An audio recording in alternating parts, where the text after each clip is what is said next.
અત્યારે આપણે બનાવવાનું છે આખા રીંગણાનું શાક.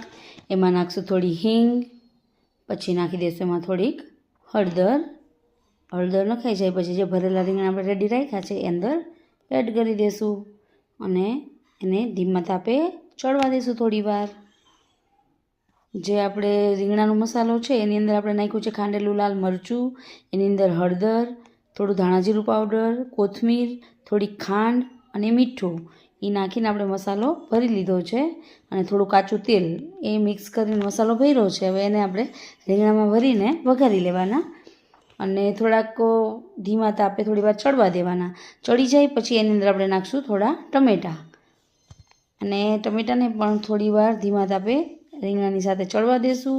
આપણે બનાવવાનું છે રસાવાળું રીંગણાનું શાક, એટલે આપણે થોડી વાર ટમેટાં સોફ્ટ થાય ત્યાં સુધી આપણે કુકરમાં એને ધીમા તાપે ચડવા દેશું.